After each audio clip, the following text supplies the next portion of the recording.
پیر عنایت ولایت اے حضرت موسیٰ پاک شہید دے فرزند ہیں ایک فرزند اے ہیں ایک فرزند انہاں دے حضرت پیر نواب سخی حضرت پیر حضرت محمد یحییٰ المعروف حضرت پیر نواب سخی سر اساں تا اپنے بزرگوں کو سن دیا سے تقریباً انگریز دور دے وچ حضرت پیر نواب سخی گورنر ہیں یہ تو سارے ڈاڈے بابے دی پیدائش تو بھی پہلے جے 450 سال تک ہی دربار کو دی گئے. جی میرا نام حسن گیلانی ہے تے سارے حسن محمود گیلانی حسن عباس گیلانی تے یہ سارے ڈاڈا بابا جی کل پہلے دن پہ ہاں مدفن ہے.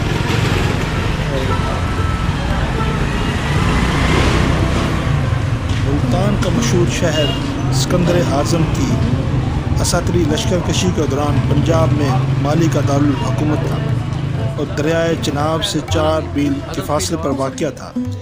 اس دور کا دریا اپنے ساتھی دریاؤں راوی اور جہلم کے پانیوں کو اپنے سینے میں لیے اس قدیم شہر کو سراب کرتا ہوا آگے نکل جاتا تھا. یہ شہر صدیوں کی شکست و ریخت کے انبار پر واقع ایک قلعے پر کھڑا تھا اور شہر کے ارد گرد تباہ شدہ مکانوں کا ملبہ دور دور تک بکھرا ہوا تھا جو اس کی قدامت اور بزرگی کا تصف انگیز ثبوت فراہم کرتا تھا. شروع میں ملتان کا قلعہ جس کی فصیلوں کے اندر شہر ملفوف تھا دریائے راوی کے 2 جزیروں پر آباد ہوا. اس معمر شہر کا قد ارد گرد کے علاقوں سے 150 فٹ بلند تھا. اس بلندی نے اس کے وقار کو 4 چاند لگا دیے تھے. تاہم مذکورہ دور صدیوں پہلے دریائے راوی اس شہر کو تیار کر 30 میل دور مغرب میں بہا کر لے گیا. تاہم اس کا پرانا راستہ اس وقت بھی ان کی دونوں کی دوستی کا پتہ دیتا تھا.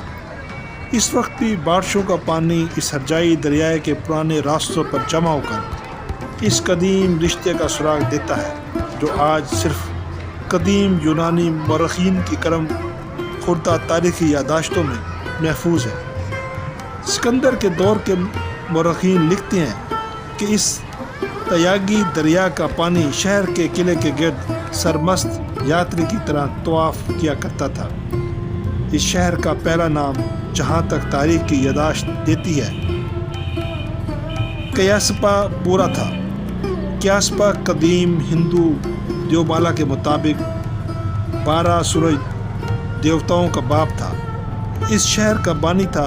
اس نسبت سے ہندوستان بھر میں یہ شہر مہر پرستی کا گہوارہ مانا جاتا رہا اور سکندر کے دور سے لے کر آج تک اس بات کی یادداشتیں ملتی ہیں کہ اس شہر کے قدیم باسی حیات و سورج کو اپنا خدا مانتے تھے.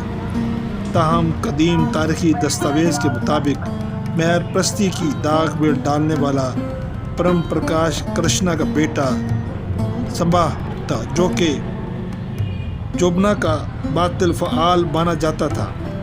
اس کے ساتھ اس کے بھائی بھی شامل تھے.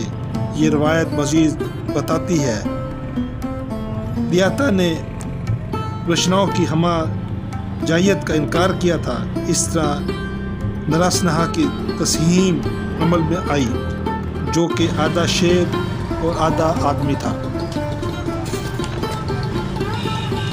اسی کے پیشرو بالا داس جس کی نسبت سے ملتان کا نام بعد میں بالا داواپورا پڑا نے مہر پرستی کی مردہ روایت میں ایک بار پھر حیات نو پھونکی اور مقامی دیوتا کا مرتبہ پایا.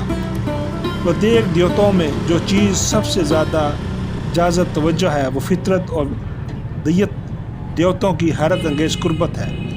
اس لیے ہندو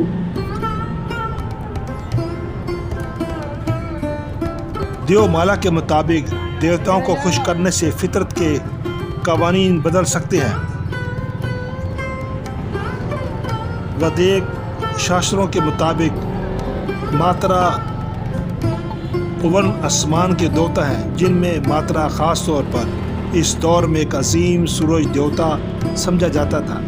اس کی خالص و صادق عبادت کے صلے میں سمبا کو خود نمیا سے پیدا ہونے والے مزمل مرض جازم سے نجات ملی تھی. سمبا فطرت لشکر سے اس حد تک مجبور تھا کہ اس نے ملتان میں مترا کا ایک عالیشان مندر تعمیر کرایا اور اس میں مترا کا طلائی مجسمہ سجا دیا۔ اس نے مندر کو ادیپاس تھانہ کے نظر گزار کر دیا اور اس کا نام بھی یہی رکھا۔ مترا کا یہ طلائی مجسمہ ملتان کا معروف مدعو دیوتا قرار پایا گیا، جس کی عقیدت ہندوستان بھر سے لاکھوں یاتریوں کے شہر میں لاتی اور یہ شہر صدیوں تک ہندوستان کے مقدس ترین شہروں میں سے ایک مانا جاتا رہا۔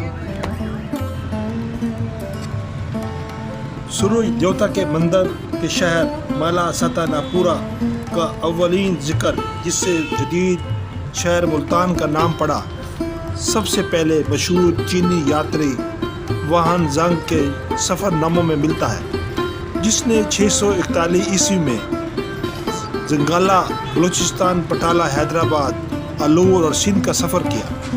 ملتان بھی آیا۔ ہندوستانی تاریخ کا یہ دور راجہ چارلس کا دور تھا، جس نے رائس کی شاہی خاندان سے اقتدار چھین کر ہندوستان کے تخت کو رونق بخشی تھی اور 631 عیسوی میں ملتان کے صوبے میں قبضہ کر لیا تھا۔ رائس کا بھائی چندا، جس کی موت کے بعد ملتان کا حکمران بنا، جو مثبت کا پرشوق تھا اور پیروکار تھا۔ یہ عظیم چینی سیاح ملتان شہر کو 5 میل کے دائرے کے اندر شہر آباد قرار دیتا ہے۔ اس نے اپنے اس دور کے دوران مترا کا طلائی مجسمہ بھی دیکھا، جو زرق برق لباس میں ملبوس ایک بلند چبوترے پر کھڑا تھا۔ وہ کہتا ہے کہ ماترا کا مندر ہر وقت زائرین سے بھرا رہتا تھا اور ہندوستان کا ہر راجہ مہاراجہ اس عظیم بت کے سامنے کھڑا ہو کر منتیں مانگتا تھا اور مراد پوری ہونے پر نذرانوں کی بارش کرتا تھا۔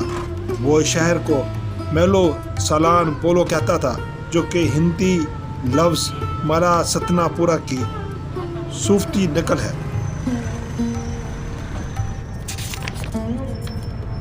جب ملتان فتح ہو چکا تو محمد بن قاسم نے مترا کے مندر کا رخ کیا۔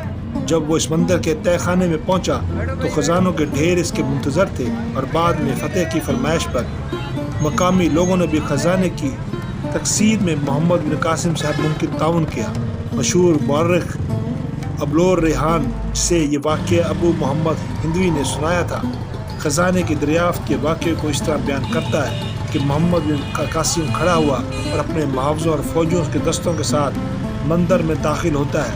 مندر میں داخل ہوتے ہی اس کی نظر اس عظیم بت پر پڑی، جسے خالص سونے سے بنایا گیا تھا، اور اس کی آنکھوں میں یاقوت رومانی لال جڑے ہوئے تھے۔ چونکہ یہ بت اندھیرے میں کھڑا ہوا تھا اور اس کی آنکھوں کے نایاب پتھر چمک رہے تھے، محمد بن قاسم نے اسے ہندوستانی سپاہی سمجھ لیا اور نیام سے تلوار نکال کر آگے بڑھا۔ چند برہمن جو اس وقت اس مندر میں موجود تھے، اس وقت اس کی تعظیم میں جھک گئے اور کہا کہ اس بت کو ملتان کی حکمران جموائی نے بنوایا تھا، اور اس کے تہہ خانے کے حوض میں اتنا خزانہ دفن ہے کہ شاید زمین کے سینے میں اتنا بڑا خزانہ دفن نہ ہو۔ اس پر عرب جرنیل نے بت کو اس جگہ سے ہٹانے کا حکم دیا، اور جب بت کو ہٹایا جا چکا تو ایک راستے سے وسیع و عریض ایوان کو دیکھ کر دل سکتے میں رہ گئے۔ اس ایوان میں اترنے میں انہیں کوئی مشکل پیش نہ آئی۔ اب وہ ایک ایسے حال میں کھڑے ہوئے جہاں ان کے سامنے سونے کے ڈھیر لگے ہوئے تھے اور ان گنت برتمانوں میں خالص سونے کا بارودہ بھرا ہوا تھا۔ جب بعد میں سونے کا وزن کیا گیا تو 13,002 من کے قریب بتلایا جاتا ہے۔ محمد بن قاسم کو اتنا بڑا خزانہ دیکھ کر اپنی آنکھوں پہ یقین نہیں آ رہا تھا، اور اس بات پر حیران تھا کہ اتنا زیادہ خزانہ کہاں سے آتا ہے اور شہر کے لوگوں کی خوشحالی کی وجہ کیا ہے۔ محمد بن قاسم کو بتایا گیا کہ مندر میں موجود خزانہ یاترا کرنے والے لوگوں کی عقیدت کا اظہار ہے، جو ہندوستان کے طویل و عریض سے اپنی مرادیں پوری ہونے پر یہاں ڈھیر لگا جاتے ہیں۔ محمد بن قاسم چاہتا تھا کہ ماترا کا بت اپنی جگہ موجود رہے تاکہ فقتاً فوقتاً خزانے پر اپنا ہاتھ صاف کیا جا سکے۔ لہٰذا محمد بن قاسم نے اس بت کو مندر پہ کھڑا رہنے دیا، لیکن برہمی کے اظہار کے طور پر گائے کا گوشت کا ٹکڑا اس بت کے گلے میں لٹکا دیا۔